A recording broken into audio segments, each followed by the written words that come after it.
So, surprising no one with a brain, Joe Biden was in mental decline. Obviously. But now it's been revealed. White House aides hid Biden's apparent mental decline from day one of his presidency. Explosive report reveals. The explosive report reveals what everyone knew. Clown world. Clown world. I genuinely can't believe people are reporting this as if this is news. I mean, it's alarming that obviously this was hidden. Clearly, obviously. But it also goes to show that the presidency can just be effectively a puppet, right? Anyone in the presidency could be a puppet. It's not to say all of them are, but this is alarming because it goes to show that the complex that is around the presidency, president, whatever, can control them in a way where the whole country can function without the president, which is absurd because it makes a mockery of democracy. It makes a mockery of even voting for a president. But anyway, like I said, literally shocking no one, Joe Biden had a mental decline. Yeah, obviously. This is quite alarming, by the way, just as an FYI. We're going to take a look at this.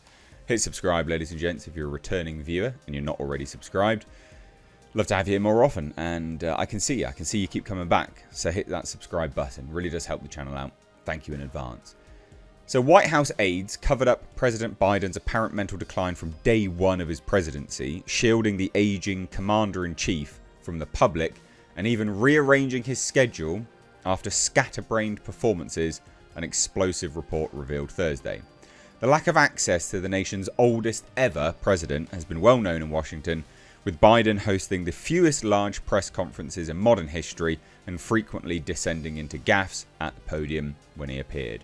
But how much the White House made up for the haziness had until now been hidden. According to aides, Democratic lawmakers and donors who spoke with the Wall Street Journal, presidential staff formed a tight shield works as well, around Biden, 82, right after he took office amid the COVID-19 pandemic, with staff immediately limiting his in-person interactions in January 2021. But staffers also began making adjustments to daily plans when the president appeared tired or kept stumbling on the world stage, both figuratively and literally. By spring 2021, meetings were being rescheduled to accommodate for his good days and bad days. Holy shit. How can you even trust who he's pardoning?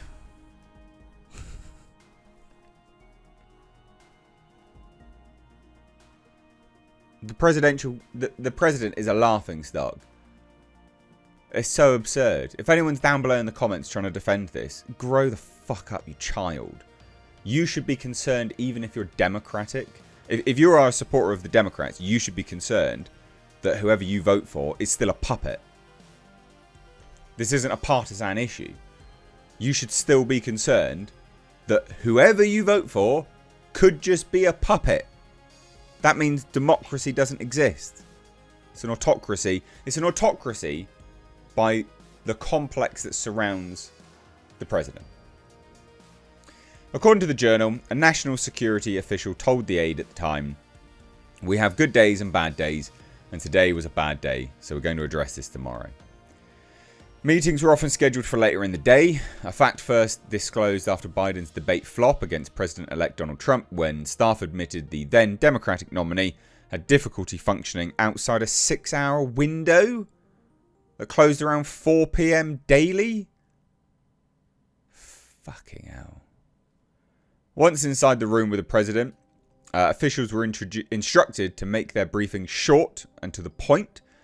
Private discussions with even some of his top cabinet picks, including Treasury Secretary Janet Yellen and Defense Secretary Lloyd Austin, grew more infrequent. This also calls into question every other world leader that defended this moron.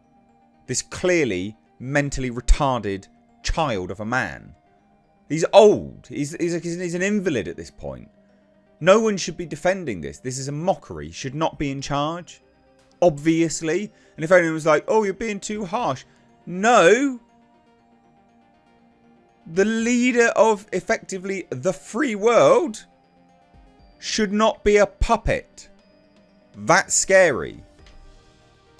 And anyone defending that is just morally bankrupt. One cabinet official eventually stopped reaching out to scheduled talks with the commander-in-chief after having been repeatedly rebuffed, an ex-aide revealed. The White House also hired a voice coach, Hollywood mogul and campaign co-chairman Jeffrey Katzenberg, to try to improve his faint, raspy tone. Other staffers removed negative reports from Biden's stack of news for the day, misleading him about the public's opinion of his job performance, which reached a 70-year low in 2024. Deputy Press Secretary Andrew Bates disputed the characterization of his boss. President Biden speaks with members of his cabinet daily. Okay, no one's saying otherwise. And with most members multiple times a week. No one's saying otherwise. How are you rebuffing this? Staying close with them, but about implementation of key laws and strengthening our national security. That doesn't rebuff anything, you absolute moron. President Biden leads a modern administration. Like that weird man trans thing that was stealing people's clothes. Yeah, that was pretty modern, wasn't it? Cabinet meetings are an important tradition, but the contemporary work environment means that they can be fewer and far between. Sure. But the signs have been there throughout his term. Yeah, everyone knew this. He frequently relied on note cards, was spotted having large directions printed for him, often mixed up the names of foreign dignitaries or other facts, and gaffed when he went off script or ignored his teleprompter. Yeah, we've all seen this. The president's sit down with special counsel Robert Hur over what was later deemed his willful retention of classified documents also tested his mental stamina. Biden was the one who reportedly pushed for the Hur interview. Per the Wall Street Journal, the staffers backed the decision in hopes of showing that Biden was more cooperative than Trump, then his opponent in the 2024 presidential race. But the interview prep quickly turned into a headache. Preparation sessions took 3 hours a day. God, and Biden would forget his lines and fluctuate in his energy levels. So when we all saw him at that debate and people were like, wow, yeah, he's clearly on drugs. Yeah, that was clearly the case, wasn't it? This is mental. A transcript posted after the grueling 2-day affair in October revealed he forgot the year his son Beau Biden was born. Oh, died brain cancer, sorry. A Biden world source dismissed the president's hazy recall, telling the Post every person who was ever prepared for a legal interview has forgotten some of his prep. This is mental.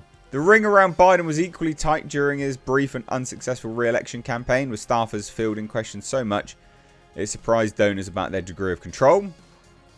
Democratic candidate previously got filled in on his numbers by pollster John Anzalone during his successful 2020 campaign, but by 2024 no survey findings were relayed directly to Biden and were instead passed along through memos to campaign aides. The withholding of the information particularly concerned Biden campaign pollsters as Trump's numbers began to tick up. Campaign staffers were also concerned that First Lady Jill Biden would outshine the president, even during the 2020 primary, according to the Journal. The more you talk her up, the more you make him look bad. Jesus. During her husband's term, the First Lady even tried to stop him from going it alone too long at press conferences, fearing he'd get caught flat-footed by questions as the events dragged on. President Biden has earned the most... This is mental. This is mental.